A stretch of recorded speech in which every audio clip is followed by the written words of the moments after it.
abriu uma vaga importante hoje. O que nós temos ali é uma notícia que muito forte, porque assim, primeiro que a Gleisi fora, né? A Gleisi, que temos que lembrar, foi extremamente importante em todo o processo vivido pelo Lula nos últimos anos, né? A Gleisi se manteve ao lado dele desde o primeiro momento. A Gleisi foi muito solidária ao presidente Lula durante o período da prisão em Curitiba. A Gleisi foi uma defensora intransigente dos direitos do Lula. E a Gleisi também, é difícil demais presidir um partido, mas é inegável que a Gleisi, de alguma maneira, conseguiu manter o PT vivo num momento de muita dificuldade do PT. O PT sofreu um baque que vem do período da Lava Jato, ali de 14, passa por 16, em que a eleição de 16 é um desastre para o PT, uma eleição difícil em 18, vai para o segundo turno com a Haddad, mas vence o Bolsonaro e tudo mais. Então, esse período foi muito difícil, ela ocupou a presidência em parte desse período, e muita gente esperava que ela ocupasse a Casa Civil do Lula.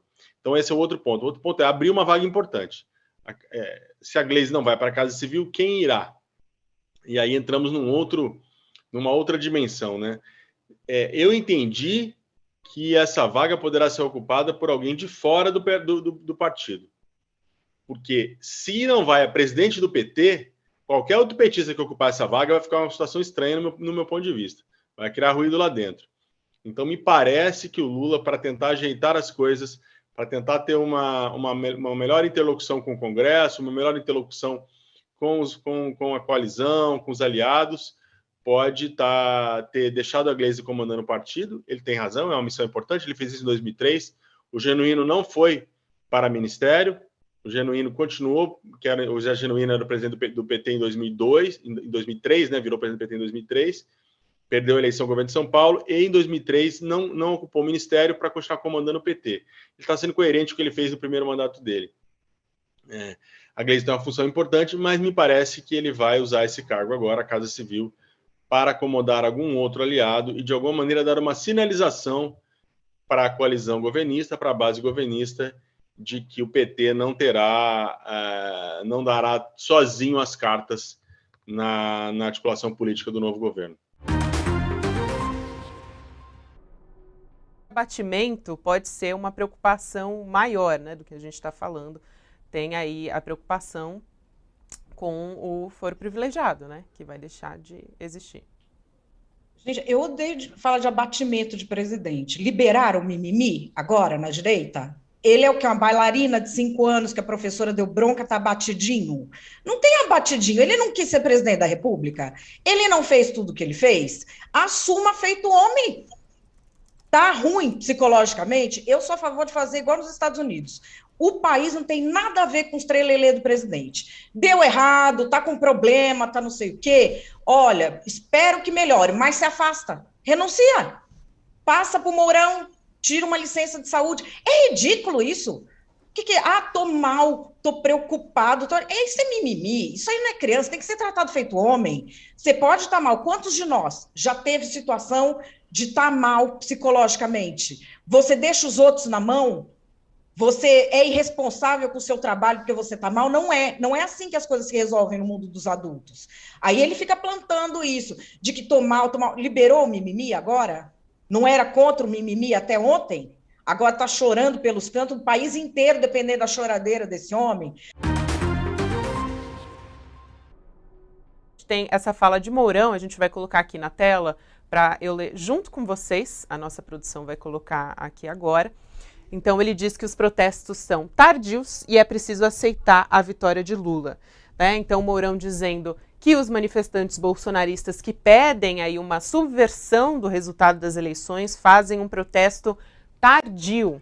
Está chegada a hora de as pessoas compreenderem que ele foi eleito e agora tem que governar. Foi o que disse Mourão, então, se referindo, claro, à vitória de Lula nas eleições. Essas declarações ele deu durante uma entrevista que foi publicada pelo jornal Gazeta do Sul, e o vice-presidente rejeitou a determinação de que os manifestantes sejam golpistas, apesar dos pedidos de intervenção militar, né, que a gente tem acompanhado, mas ele disse que os atos deveriam ter acontecido quando Lula teve os direitos políticos restabelecidos e pôde concorrer, portanto, à presidência. A partir do momento em que aceitamos participar do jogo com esse jogador, que não poderia participar, isso na avaliação dele, né, palavras dele, tudo poderia acontecer, inclusive ele vencer conforme venceu, foi o que disse Mourão. Ele também negou, vale a pena ressaltar, que Bolsonaro iria renunciar durante essa entrevista, né? Ele diz, pelo que se sabe, o presidente Bolsonaro não vai fazer o rito de passagem à faixa da presidência Lula, né? Como a gente já sabe, né? E que Bolsonaro também não vai renunciar. Bom, a gente vê sinalizações dúbias, né, de Mourão.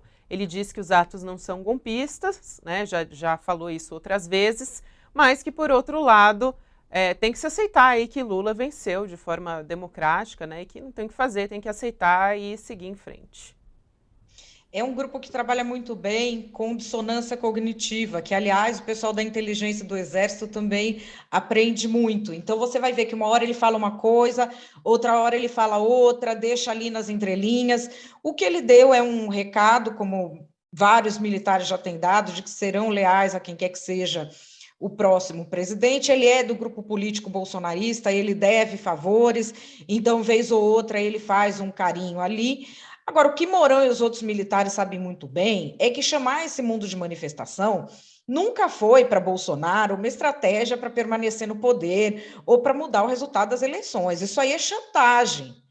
Ele quer as pessoas nas ruas, porque aí isso vai fazer com que pensem duas vezes em ir para cima de investigar ele e os filhos ou não.